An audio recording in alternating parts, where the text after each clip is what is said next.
አሰላሙ አለይኩም ወራህመቱላሂ ወበረካቱ። እንዴት ናችሁ? ተቆጣጣሪዎች ሰላም ናችሁ ወይ? ጤና ሰላም ቤተሰቦቿ ነገ አልሐምዱሊላህ ሁሉም ሰላም ነው።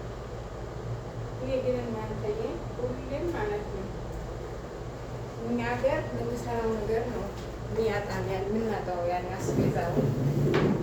እዚህ ሀገር ደግሞ ሁሉም ነገር ሞልቶ ለነሱ ምግብ ለመስራት ዛሬ ለመስራት ነገ ልስራ ማለት ማሰቡ ግን አይደለም እንደ እኛ የተሰጠን ሰርተን ግልግል ለማለት ይሄ ብሰራ ይበሉ ይሁን ይሄ ብተው ይሻል ይሁን በማለት ሀሳቡ ሰው እንዴት ሰው ለሚበላው ሰው ያስባል?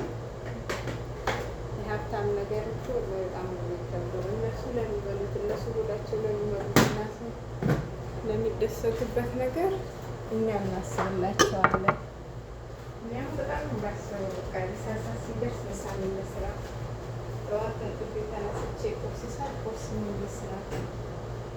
እነሱ ለሚበሉት ሰው ለራሱ ይጨነቃል እንጂ ለሰው ይጨነቃል። እስቲ ያለውን ቤት ውስጥ ያለውን በጥብጬ ብሰጣቸው ለምን በጠበች ለምን ይሄን አመጣሽ አይሉ ከዛ ተሰርቶ ትንሽ ከቀረ እንኳን መልሶ አልጣፈጣቸውም። ለምን ጨርሰው አይበሉትም? ቢበሉት ባይበሉት እኔ ሰርቼ እስከመጣሁ ድረስ እኔ ምንድን ነው ምን አገባ? በእኔ የሚጠበቀው ሰርቶ ማቅረብ ነው። እሺ ሰርቼ አቀረብኩ። መብላትና ያለ መብላት ደግሞ የነሱ ፋንታ ነው እና እናንተ እንደዛ ወይስ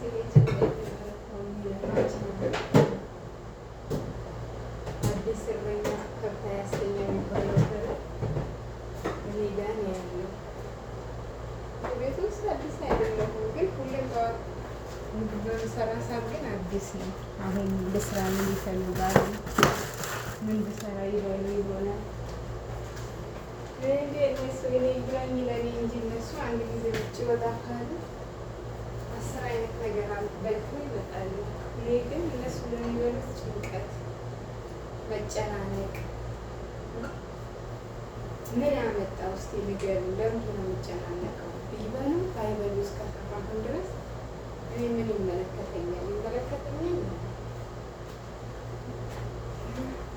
እነሱ ምን ልስራ ብሏቸው ስጠይቋቸው ከተለመደ ያለ አይሺ የሚባል ምግብ ያለ የመስል አይሺ ይላሉ። አይሺ ተሰርታ ይቆረጣቸው እንደሚሰራ ስለሚያውቁ ራስሽ አስቢ ያለ። እኔ ግን ሀሳቡን ወጡ ዛሬ ልስራ ነገ ልስራ በማለት በጣም ከባድ ነው።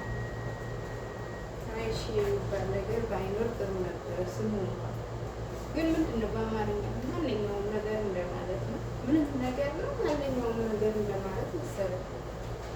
አይሺ ስሪ እና ችግር የለውም ይላሉ። እኔ በሀሳብ በጭበት